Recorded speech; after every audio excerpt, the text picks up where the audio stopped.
Bismillahirrahmanirrahim. Ve la tekulu limen yuqtalu fi sabilillahi emvat. Bel ahya'un velakin la teş'urun.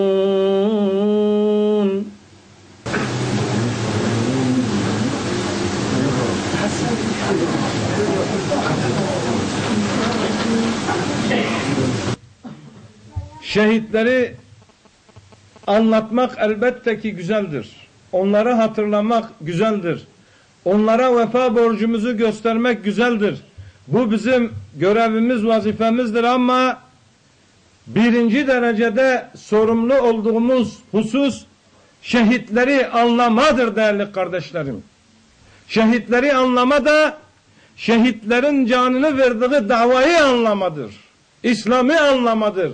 Kur'an'ı anlamadır. Resulullah'ı anlamadır değerli kardeşlerim. Özellikle şehit nedir? Şehit lügat manası hazır olan, gören, doğru söyleyen, tanıklık eden, güvenilirdir değerli kardeşlerim.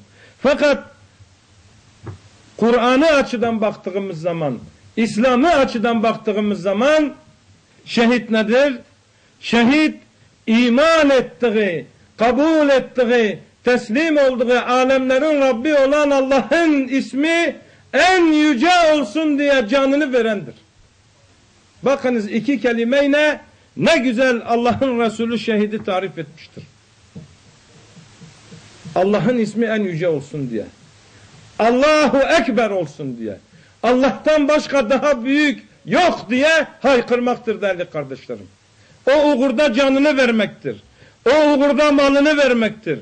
O uğurda değer verdiği ne varsa alemlerin Rabbi olan Allah'a kurban etmedir. İşte şehidin anlamı budur. Peki herkese şehit diyebilir miyiz? Herkes şehit midir?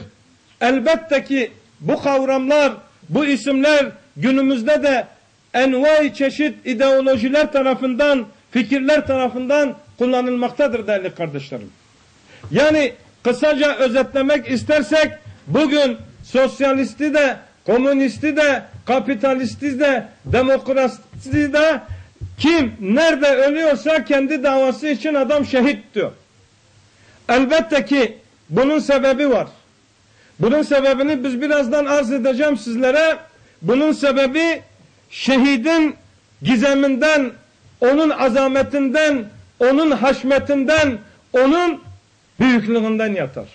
Ondan dolayıdır hepsi kullanırlar ama demin dediğim gibi ancak ve ancak Allah'ın kabul ettiği şehit Allah yolunda Allah'ın ismi yüce olsun diye mücadele eden şehittir. Şehitlerin bazı vasıfları vardır değerli kardeşlerim.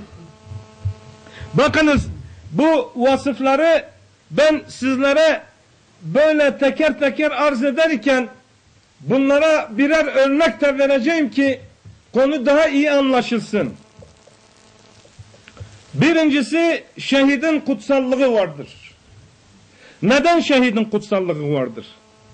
Demin dediğim gibi ister Müslüman olsun, ister gayrimüslim olsun bütün toplumlarda bazı isimlerin çok önemli yeri vardır, değeri vardır, kıymeti vardır.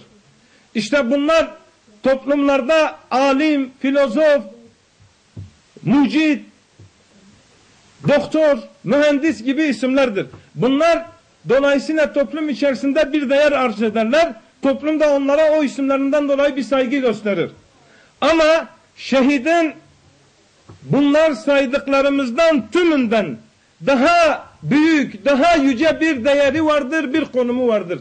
Neden? Çünkü isimler isim bakımından değil, anlam bakımından değer kazanırlar. Şehidin de anlamı Allah'ın nuruyla çepeçevre kuşanmıştır. Allah'ın nuru onu çepeçevre kuşattığı